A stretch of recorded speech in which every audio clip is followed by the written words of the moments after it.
Hello, so let's read this question. The question says here, if x is equal to 5t plus 3t square and y is equal to 4t are the x and y coordinates of a particle at any time t second, where x and y are in meter, then the acceleration of the particle.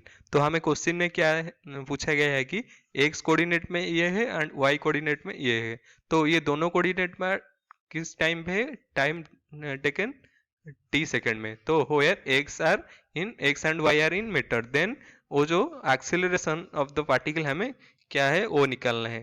तो हमें क्या करना है, तो हमारा यहाँ x coordinate पर क्या है, एक्स कोऑर्डिनेट पे है 5t प्लस हमारा 3t square and in our y coordinate 4t।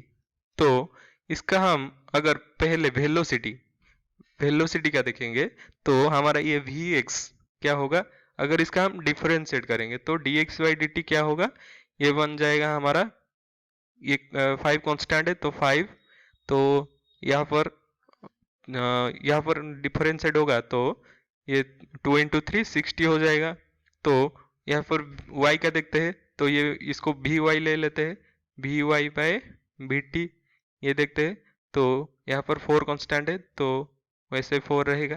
तो हमें क्या पूछा गया है, कि हमें पूछा गया है कि एक्सीलरेशन ऑफ द पार्टिकल, तो एक्सीलरेशन निकालने के लिए एक्स हमारा क्या होगा ना, हमारा जो इसको दोबारा डिफरेंशिएट करेंगे, भी d v x by d t is equal to हमारा कितना हो जाएगा, 5 कांस्टेंट है वो 0 हो जाएगा और 6 कांस्टेंट है 6 वैसे ही रहेगा।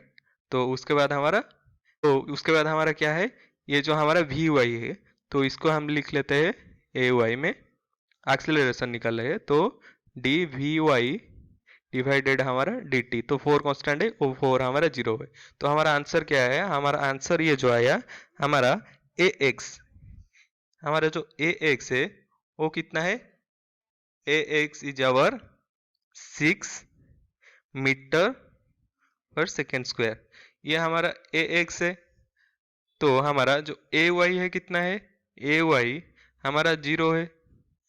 तो अब हम ऑप्शन चेक करते हैं, ऑप्शन पहले क्या है, is 0 through out its motion, तो ए वाई 0 है, ए एक्स तो 0 नहीं है, तो ये अब पहला ऑप्शन गलत है। दूसरा देखते हैं, is a constant throughout its motion, तो कांस्टेंट थ्रू आउट ए मोशन, यहाँ पर एक कांस्टेंट है तो 6 एक कांस्टेंट है, तो ये करेक्ट लगता है। तो ऑप्शन सी देखते हैं, depends only on y it's y component, तो वाई कंपोनेंट तो 0 है, तो यह इसमें तो डिपेंड नहीं होगा, तो ये गलत है। ऑप्शन डी में क्या है, varies along with both x and y direction, तो ये तो वेरी नहीं करेगा क्योंकि ये कांस्टेंट है, एक्स कांस्टेंट है और ये 0, ये तो वेरी नहीं करेगा। तो ऑप्शन बी में क्या है, is constant throughout its motion, तो option B is correct. Hope you understood it well, thank you.